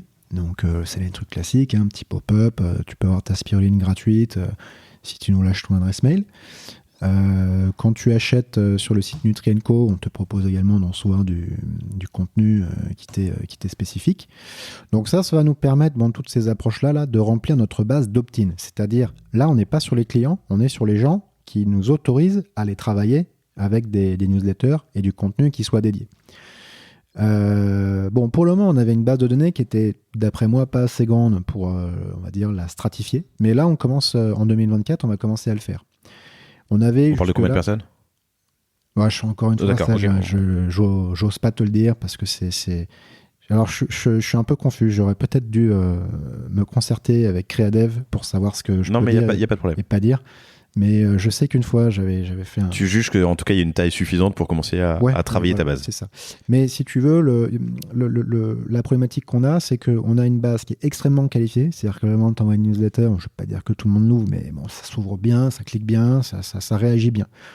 Mais voilà, le problème, c'est qu'elle n'est pas assez vaste. Et donc, tout l'enjeu est d'arriver à faire croître cette base de données d'opt-in sans avoir trop tu m'excuseras l'expression un peu vulgaire, d'hameçon putaclic, du style lâche-nous ton adresse mail contre 10%. Le mec, il va te lâcher son adresse mail, 2 heures après, il s'est désabonné. Tu vois ce que je veux dire ? Et ça, c'est un peu le piège. Ou alors, il se désabonne pas, mais il n'est pas intéressé. Et il te classe dans les spams, et toi, c'est perdu. Donc, tout l'enjeu 2024 va être de distiller du contenu un petit peu sur mesure en fonction de tes différents strates. Où en fait, tu as 2 niveaux. Tu vas avoir le niveau... Tu as 3 niveaux. Tu as un niveau ingrédients. Donc ça, c'est plutôt pour les experts, ce qu'on appelle dans notre jargon les experts. Donc par exemple, comment choisir son magnésium. Voilà, les 3 éléments pour choisir un bon sel de magnésium. La teneur, l'absorption et la tolérance digestive. Bon, ils ne sont pas tous égaux. Voilà, on va faire un article dessus ou une vidéo. On fonctionne beaucoup par vidéo aussi. On va en parler, je pense, sur les réseaux sociaux. Après, tu as également les bienfaits. Donc, une personne qui s'intéresse aux articulations, y a énormément de choses à dire sur les articulations. Donc là, tu peux cibler spécifiquement sur les articulations, etc. Et après, il y a, on va dire, le lifestyle. Parce qu'il y a du lifestyle, en fait. Comme je te disais, quand tu es dans le branding, tu dois dépasser le produit. Et tu dois expliquer comment ces produits viennent s'insérer dans le quotidien, à quoi ils servent, quels résultats on peut en avoir. Donc après, tu peux avoir des témoignages. Tu peux dire que tu fais un partenariat avec une salle de sport parce qu'elle partage aussi tes valeurs, etc. Tu vois, voilà, c'est ce genre d'éléments-là. Moi, je crois beaucoup à ce contenu-là. Bon, après, bien entendu, tu as toujours les phases un peu de promo. Nous, on fait les grandes messes, mais pas plus. Donc, les grandes messes, c'est Black Friday, French Day. Voilà, globalement, ce qu'on fait. Et les soldes, on fait un peu les fonds de rayon liés aux courses, on va dire. 40 refs, tu m'as dit. Ouais, c'est ça, exactement. Et avec différentes tailles par ref ou pas ? T'as combien de SKU en tout ? Ouais, c'est une bonne question. Alors, tu me poses une colle, là, je fais le mec qui n'a pas fait ses devoirs. On a globalement, je dirais, un petit tiers des 40 qui ont 2 formats. Voilà ce que je peux te dire. Ok. Un grand petit. Les grandes messes, principalement 2 par an. Voilà. En fait, on s'est rendu compte que quand on faisait pas les Black Friday, on perdait des positions. Donc on a fini par les faire un peu en mode... C'est plus défensif, tu vois ce que je veux dire que, ok, intéressant. Tu fais Black Friday pour pas perdre de position,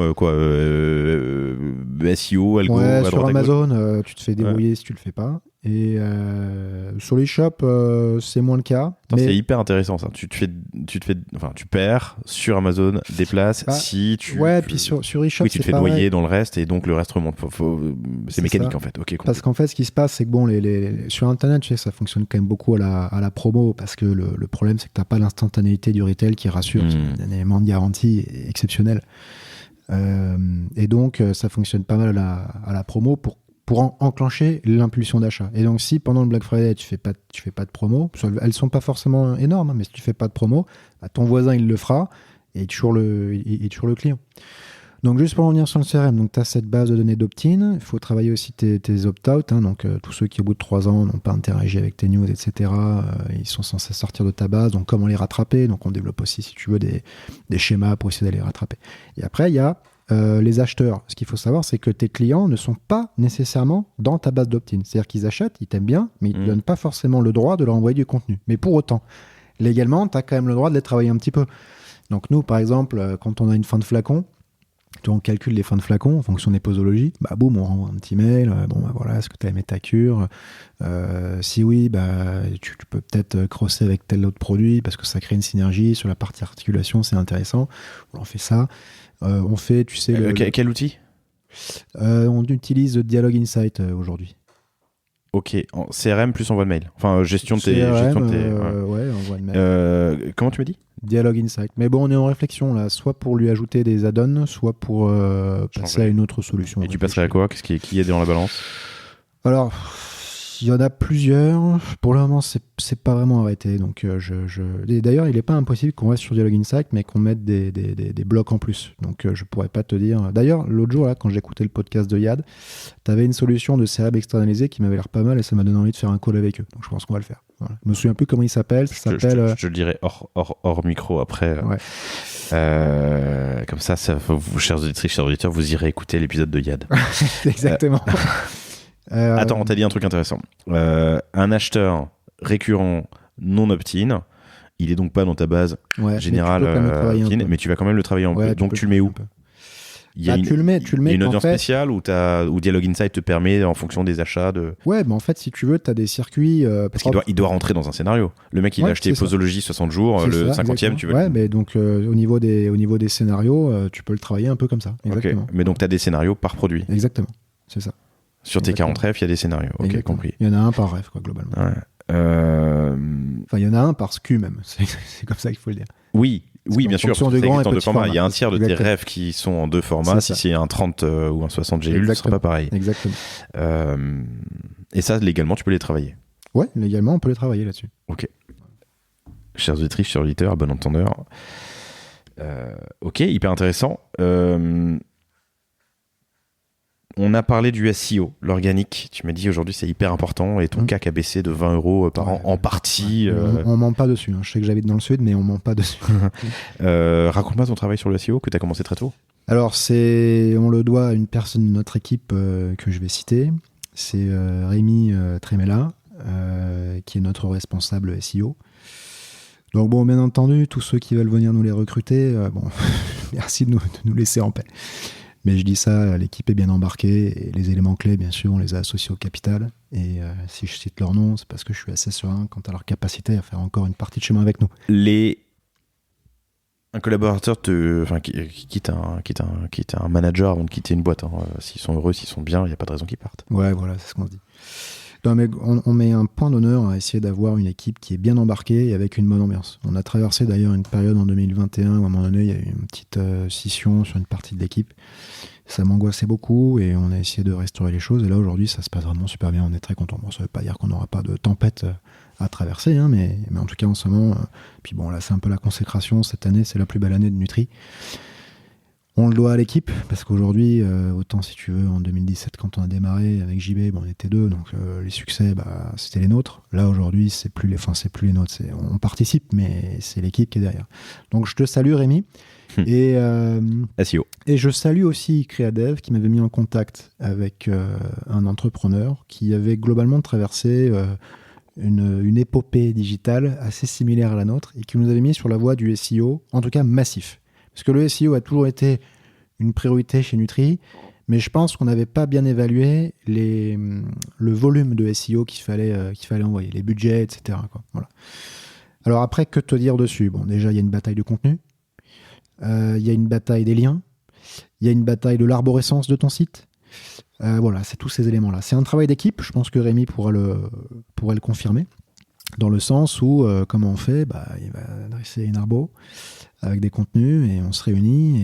Et en fait, pour éviter d'avoir des contenus qui partent un peu dans tous les sens, on trace une trame pour que le rédacteur puisse quand même pas s'éloigner de ce qu'est notre réalité. Alors, parce qu'on est une marque quand même quali et il faut pas trop s'éloigner, on ne peut pas raconter tout et n'importe quoi. On essaye, c'est pas évident, on essaye de pas faire de contenu fleuve trop SEO friendly parce que ça se voit, c'est dégueulasse. C'est de l'exé en interne ? En interne et externe, c'est un peu, ça dépend. Mais tu vois, avec des concepteurs ou avec une agence ? Avec des freelances encore une fois, on est très flexible. Ouais. Et tu vois, par exemple, là, on est sur les thèmes un peu muscu, donc on fait intervenir des personnes qu'on connaît de cet univers-là, qui sont assez experts et qui nous permettent d'avoir des contenus qui sont propres. Pour des sujets un peu plus généralistes, un peu plus loin que nous, comme par exemple des sujets sur les modes de cuisson, bon, là, on va sous-traiter à une agence et on relit. Bon, ce qu'il y a, c'est que en 2023, on a envoyé beaucoup de contenu. En 2024, je pense qu'on va devoir s'atteler à en reprendre certains. Voilà, c'est un peu la problématique, c'est que le SEO, ça je pense que tu as déjà dû le constater, peut très vite détériorer l'image de ta boîte. Parce que Google te fait monter si vraiment tu coches toutes les cases de ce que ces robots aiment, mais les robots, c'est pas des humains. Voilà, donc ça c'est une vraie problématique de pouvoir positionner le curseur entre vélocité et KPI de qualité et d'autre part qualité. Ça, c'est pas simple. Voilà. Mais je trouve qu'on a réussi à faire un bon travail, donc je suis très content. Quel rythme, on est passé globalement de 1600 mots-clés en première page à plus de 20 000. Voilà, pour te donner un dîner, on est premier du game, on est le site l'un des sites. En tout cas, en septembre, là, j'ai les dernières datas de septembre, on est l'un des sites sur l'univers un petit peu des jeunes pousses de l'univers de la Nutra qui généreront le plus de trafic. Voilà. Principalement via le SEO désormais, quoi. Voilà. Donc le premier étage, on l'a flingué, quoi. Ce qui explique le fait que le CAC se soit le moins 20 € sur le CAC. Voilà, c'est ça. Bon, et dernier sujet que je voulais aborder, qui était TikTok. Donc dernier, mais pas des moindres. Vous cartonnez, vous êtes à presque 200 000. Alors j'ai dit presque 200 000, vous êtes à 160 000. Ouais, c'est ça. Followers, avec des vidéos qui oscillent entre quelques centaines à quelques centaines de milliers, dizaines de milliers au moins. Centaines, généralement, c'est qu'ils viennent de la poster, parce que les moins bonnes, elles font quand même 2-3 000 maintenant. Ouais, c'est ça, je vois ça. Ok. Raconte-moi, pourquoi, depuis quand, en quoi c'est en lien avec ton audience cible et qu'est-ce que ça t'apporte ? Ouais, alors ça, je le dois à ma copine. Flore, je te salue. Elle est plus jeune que moi et elle m'a dit, écoute, TikTok, faut que tu te mettes dessus. Et alors, ce qu'il faut comprendre, c'est que en fait, c'est assez drôle parce que si tu veux, tu as deux clivages au niveau de TikTok et Instagram qui représentent un peu le clivage de la société. Tu as un clivage vieux-jeune et tu as un clivage élite-peuple. Tu vois ce que je veux dire ? Il y a un côté un peu comme ça. Globalement, Instagram, c'est plutôt des trentenaires qui l'utilisent, au même titre que les boomers utilisent Facebook aujourd'hui, et ce qui se dit, c'est que c'est plutôt des très jeunes qui utilisent TikTok. C'est de moins en moins vrai. Il y a des stats qui sont sortis aux USA qui démontrent qu'aujourd'hui, la moyenne, c'est plutôt 28-30. C'est parfait, c'est le cœur de cible de Nutri. Le second clivage que tu as, c'est le fait que TikTok soit un peu la poubelle des réseaux sociaux versus Instagram, où c'est beau, machin, tu vois, c'est l'univers des esthètes. Bon, nous, ce qu'on dit, c'est que Instagram, c'est l'univers de l'émotion. À la base, au fondement, c'était des photos. Donc typiquement, tu voyais un beau paysage et tu t'arrêtais dessus et tu avais un beau effect. TikTok, c'est pas ça. C'est l'univers plus de la raison. T'écoutes. C'est plutôt porté sur l'humour à la base. Tu vois passer une vidéo, elle te fait marrer, c'est drôle, tu scrolles, t'en regardes une autre, voilà. Et donc en fait, ce qui est très intéressant, c'est que pour les marques éducatives, comme Nutri&Co, on n'est pas une marque d'émotion. On n'est pas, si tu veux, une marque qui te fait rêver. On est une marque qui te responsabilise. TikTok est intervenu comme le réseau social royal pour nous. On galérait sur Instagram, je t'en parle pas, c'était vraiment difficile. Il y a eu, je ne vais pas dire des conflits en interne, mais vraiment des débats, des tensions. Mais comment prendre ce réseau social pour essayer de percer dessus ? On n'est pas mauvais, tu vois, on a 60K aujourd'hui. Mais on a mis... le compte Instagram a été lancé en 2017. Tu vois ce que je veux dire ? Donc on a vraiment galéré. Et TikTok ? En 2022. Ok. Voilà. Et donc, ce qui est intéressant, c'est qu'on a compris que sur TikTok, on pouvait éduquer le consommateur. Et donc, ma copine m'a montré quelques chaînes de TikTokers qui étaient des influenceurs, si tu veux, portés sur l'éducation, notamment des TikTok un peu branchés business. Et puis après, moi, j'ai découvert des TikTokers branchés un peu nutrition. Il y a des médecins aussi qui font des trucs dessus, etc. Et là, on a une personne aussi en interne, Gabriel Busqueno, qui a dit, bon, ok, en plus, il est jeune, lui, donc il est plus jeune que nous. Il a dit, ok, c'est bon, j'ai bien compris le truc, je vais mettre en place une machine de guerre. Et donc, on a fait un ou deux petits tests sur des vidéos, notamment une vidéo sur la testo qui a explosé, quoi. Je me souviens, c'était à la sortie de l'été 2022, mais le truc explose. Elle fait plus de 100K, si tu veux, en l'espace d'une nuit, quoi. Tu vois, putain, qu'est-ce qui se passe ? On n'a jamais fait ça en 6 ans sur Instagram. C'est quoi ce truc ? Et là, il a mis en place une machine de guerre de production de vidéos. C'est stratifié chez nous, c'est parfait. Et donc, tu as Marine, qui est développeuse produit chez nous, responsable de toute la partie développement produit. C'est elle que je te montre ? Non, ça c'est Camille. Ça okay. C'est une personne qui a quitté le navire désormais. Nutri&Co, pardon, sur TikTok et voilà. Sur Insta, j'ai pas vérifié, mais c'est pareil. NUTRIANDCO comme le site web. Exactement. Okay. Et donc on a explosé. On a fait des vidéos qui ont cartonné. On a déployé, si tu veux, un style qui est le nôtre. On a déployé des petites vidéos incisives d'1 minute où globalement, tu apprends aux personnes à mieux appréhender leur santé préventive au sens large, plutôt portée quand même sur la nutrition et les compléments alimentaires. Raconte-moi la machine de guerre. C'est ce que je te disais, tout est processé. On a un mec en externe qui nous fait les vidéos, typé Nutri, il y a une charte à respecter. On a des Google Sheets dans lesquels on rentre ligne à ligne ce qu'on doit dire pour respecter le timing. On a dans nos agendas les créneaux de vidéos qui sont calés. Bon, après, il faut quand même un peu d'imagination pour les thèmes. Parfois, c'est un petit peu, je ne vais pas dire difficile, mais il faut se poser quand même. Parfois, on pense qu'une vidéo qui va cartonner, elle cartonne pas du tout. Et parfois, on se dit, bon, celle-ci, elle marchera jamais. Et ça explose, quoi, tu vois. Non, mais hyper intéressant ta content machine.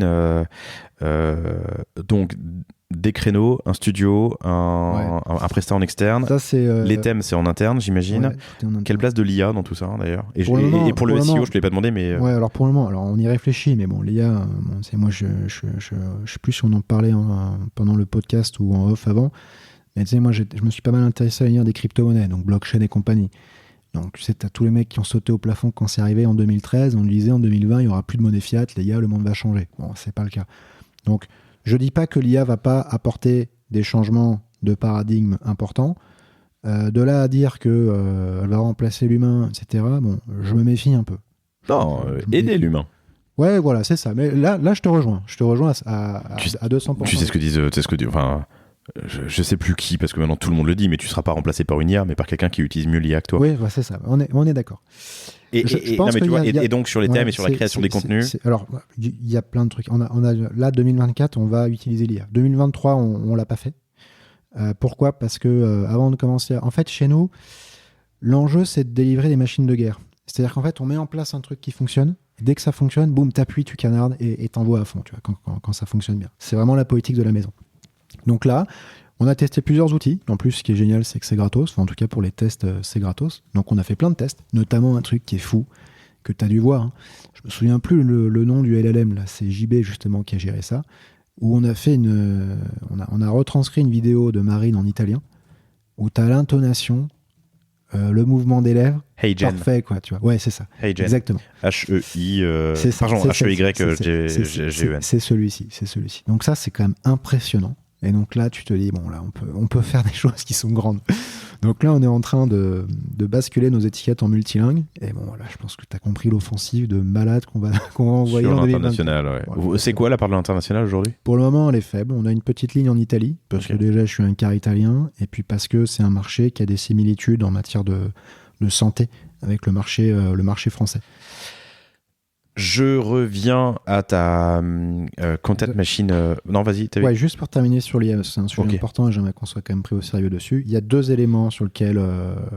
Parce que je pense que l'IA, il y a des trucs que tu subiras, quoi qu'il arrive, et il y a des trucs sur lesquels tu peux être proactif. Donc, les gagnants, c'est ceux qui ne feront pas un jeu à somme nulle ou qui seront désavantagés, mais qui seront avantagés. On sait que l'IA va arriver sur Google, et donc nous, on s'attend à une perte de trafic du SEO d'un certain pourcentage. Pourquoi ? Parce que quand tu diras, par exemple, tu demanderas à Google quel est le meilleur magnésium, bah, il te répondra directement, en fait, tu vois, via son LLM. Donc, il ne viendra plus sur ta page. Ça va avoir un impact. Sur Amazon, c'est pareil.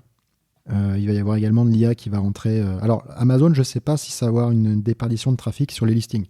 Mais en tout cas, ils veulent intégrer également leur LLM. Et à côté de ça, tu as les LLM comme iGen, qui d'après moi seront des éléments profitables pour Nutri. Il y en a d'autres aussi, hein. Bon, je ne vais pas tous les donner parce qu'après, les gens vont faire la même chose que nous et on sera désavantagés. Mais donc voilà, c'est quelque chose qu'on prend vraiment au sérieux. Et quand je te disais tout à l'heure de construire son audience propriétaire, c'est aussi parce que je pense que le SEO et le trafic va être très impacté par l'IA. Voilà. Je ne sais pas quel est le... il faudrait une autre heure pour en parler, mais... L'intérêt, le risque, l'enjeu pour Google d'intégrer de l'IA dans les résultats de recherche. Tu vois, il se tire un peu une balle dans le pied par rapport à... et en même temps, on est tous pieds et poings liés par le SEO aussi. Est-ce qu'on va mettre plus de no-index parce que ça me fait chier qu'ils construisent des réponses sur la base de mes contenus, mais si je mets du no-index, je n'apparais plus, je perds du trafic. Enfin, tu vois...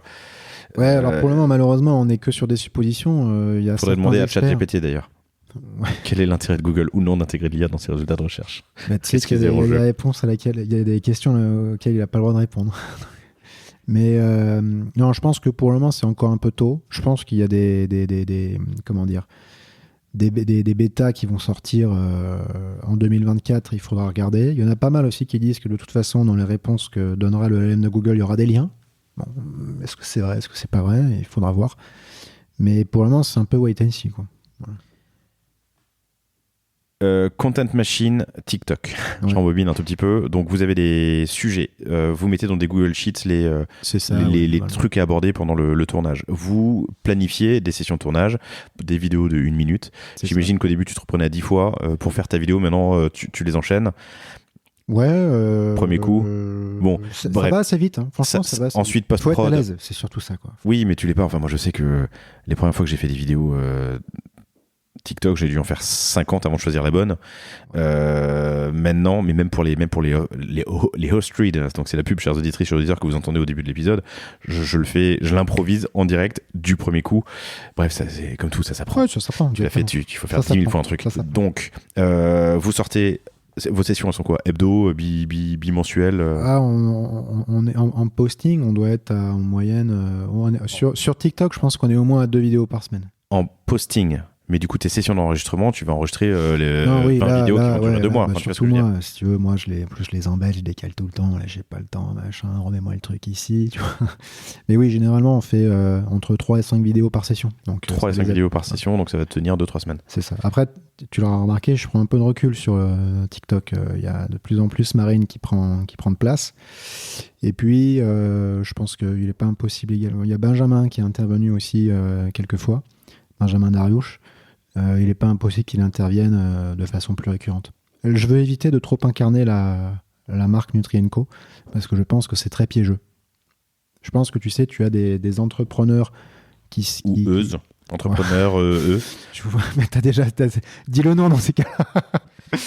Qui sont... Non, mais Chanty, qu'on a cité au début, c'est un sujet qu'on a abordé avec elle. Alors, je trouve qu'elle a plutôt bien géré. Ouais, bien sûr. Y en a qui... Justine de Respire, que je salue et qui fait ça d'une manière incroyable. Ouais. Mais il y a plein de gens qui disent Respire égale Justine. Bah, c'est ça. Donc, le jour où. C'est problématique. Ou pas, mais il faut le savoir. Quand c'est problématique, à la suite de ce que tu as dit, le jour où tu veux, je t'ai pas fini la phrase, mais je vais me permettre d'en donner une fin, c'est si tu veux céder les rênes. c'est là où ça peut devenir compliqué. Nous, dans notre secteur, on a déjà discuté avec des acteurs qui sont un peu piégés par ça. Et donc, assez tôt, je me suis dit, OK, on va pas partir là-dessus, quoi. Bon, de toute façon, moi, j'ai pas de talent pour ça. L'impact. Pardon. TikTok. Donc 200 000 followers, pas mal de vues, ça génère de la vente. 160, ça génère 160 000, qu'est-ce que j'ai dit ? 200 000. Oui, presque Bientôt. 200 000. Non, mais ça, moi, je suis plus du sud que toi, que je viens de Strasbourg, tu vois. Qu'est-ce que ça t'apporte ? Donc c'est ta cible. Surtout de la notoriété. Okay. En fait, si tu veux, avec l'explosion tu es capable de TikTok, de traquer un peu le nombre de recherches de la marque Nutri&Co de requêtes avec Nutri&Co sur Google a explosé, et également sur Amazon, parce que ça se suit aussi sur Amazon. Okay. Donc c'est surtout de la noto. Également du poids avec les influenceurs, parce que quand ils viennent te voir que tu as 160K sur TikTok, les mecs savent que c'est un réseau social un peu nouveau, faut qu'ils s'y mettent, ils savent pas trop comment faire. Ça te crédibilise tout de suite. Nous, on peut leur faire des contenus, etc. Donc voilà, ça joue. Cool. Écoute, c'était passionnant, le temps file.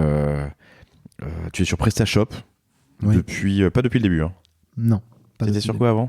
Au début, on avait un WooCommerce en plâtre, mais alors là, on a fait toutes les erreurs possibles imaginables. Après, on est passé sur un Shopee. Là, le site, il a commencé un peu à décoller. Et on est sorti de Shopee pour 2 raisons. La première, c'est parce que à l'époque, il y avait un peu des rumeurs comme quoi Shopee était un peu moins adapté au SEO que Presta. Et également parce que on avait l'expérience d'Amazon qui avait cherché à nous cloisonner dans son univers. Et j'avais peur que Shopify fasse la même chose. Voilà, il y a quand même beaucoup de frais fixes sur Shopify. Il faut sans arrêt ajouter des briques, etc.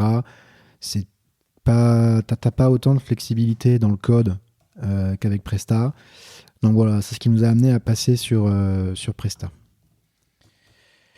Ok, compris. Tu m'as dit Dialogue Insight pour le CRM à date. Est-ce qu'il y a d'autres outils dont tu peux pas te passer ? Ouais, il y a plein d'outils. Mais... Alors, Helium 10, Amazon. Helium 10, ouais, ça c'est un super outil, ça. Pour les vendeurs Amazon, en fait, ils ont créé un add-on Chrome qui te permet d'avoir de la data sur la marketplace Amazon. Donc, quand tu fais tes veilles, tu vois les best-seller rankings de tous tes concurrents, tu vois tout de suite si tu es en alerte, etc. Enfin, c'est très très bien fait. C'est très interactif. Moi, j'aime beaucoup cet outil. Voilà, après, qu'est-ce qu'on a d'autre comme outil ? Il y en a tellement, je pourrais t'en citer plein. Hein. Non, mais les encore un dont tu peux pas te passer. Après, dont moi, je peux pas me passer, je sais pas, mais Eulerian pour mon équipe digitale top niveau. Qu'est-ce qu'on a d'autre encore ? Bon, la suite Google, ça j'adore. Ouais, mais on le dit pas assez. Hein, mais, Eulerian, c'est de l'attribution. Hein. Ouais, c'est ça, exactement. Qu'est-ce que je peux te citer d'autre ? Omi, alors pas Omi. Omi, ouais, bien Omi, sûr. Tu sais, alors ça c'est JB alors, qui a découvert ça. Pardon, c'est génial. Pardon, Edouard me parlait. On parlait en préambule avant d'enregistrer de Omi & Co. Omi, OMIE, qui est cette marque d'épicerie bien pour le corps et bien pour la planète que j'ai reçu il y a pas longtemps. Super épisode que je vous recommande, chers auditrices, chers auditeurs. Mais il y a aussi Omi, OMI, qui fait de la. En fait, c'est de la 3D. Comment dire, c'est de la modélisation 3D. C'est du marketing 3D. Enfin, c'est de la modélisation 3D d'objets à partir soit d'objets réels, soit d'images, et qui vous permet, à partir d'un éditeur en ligne ultra puissant, de créer des assets à la volée. Ça, c'est très puissant. Très facilement, très rapidement. Ça, c'est très puissant. Énorme carton. Après, super épisode d'ailleurs. Après, tu as des trucs SEMrush pour le SEO, ça c'est quand même un peu la base. Mais on a d'autres outils. Hein. Je ne donnerai pas tout parce qu'il faut qu'on garde aussi un peu des spécificités Nutri. Cool. Voilà ce que je peux dire. Écoute, je voulais encore te poser une question, mais que je te poserai plus sur l'entrepreneuriat pour atterrir doucement. Ça fait bientôt. C'est un long épisode. Hein. J'espère que ça vaut le plus, chers auditrices, chers auditeurs. Mais si jamais vous nous quittez maintenant, Edouard Fornas, Fornas, vous pouvez le trouver sur LinkedIn pour poursuivre la conversation et évidemment aller faire un tour sur nutrienco.com, Nutriand comme end, comme et en anglais, pardon, co.com. Tu m'as dit un truc quand on préparait l'épisode qui m'a fait marrer. Tu m'as dit plusieurs trucs qui m'ont fait marrer, mais il y a des vrais entrepreneurs et puis il y en a qui usurpent un peu le titre. C'est quoi un vrai entrepreneur ? C'est difficile à dire quand t'en es toi-même un.